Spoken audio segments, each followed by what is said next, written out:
आज की कहानी का नाम है श्री कृष्ण जन्म। मथुरा नगरी में क्रूर राजा कंस का शासन था। उसने अपनी बहन देवकी का विवाह वसुदेव से बड़े हर्षोल्लास के साथ कराया। लेकिन तभी आकाशवाणी हुई, हे कंस, देवकी का 8वां पुत्र तेरा अंत करेगा। इस भविष्यवाणी से कंस भयभीत हो गया और उसने देवकी वसुदेव को कारागार में डाल दिया। कंस ने निर्दयता से देवकी के 6 पुत्रों को मार डाला। 7वें गर्भ से बलराम प्रकट हुए, जिन्हें योगमाया ने रोहिणी के गर्भ में स्थानांतरित कर दिया।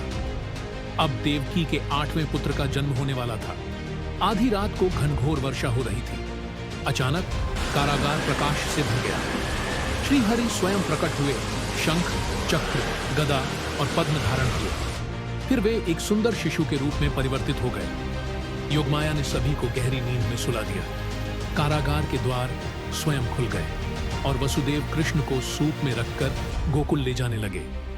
यमुना नदी उफान पर थी, लेकिन उनके चरणों से स्पर्श करते ही नदी शांत हो गई। गोकुल में नंद बाबा की पत्नी यशोदा ने एक कन्या को जन्म दिया था।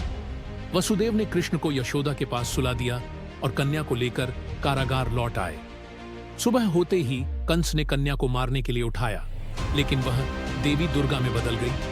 देवी ने कहा, कंस, तुझे मारने वाला गोकुल में पल रहा है, और अंतर्धान हो गई। कंस को उसके अंत की आहट मिल गई थी। श्री कृष्ण गोकुल में आनंद पूर्वक बड़े होने लगे और अंततः कंस का वध कर धर्म की स्थापना की। अगर आपको यह कहानी पसंद आई तो इस प्रसार हिंदी चैनल को लाइक, शेयर और सब्सक्राइब जरूर करें।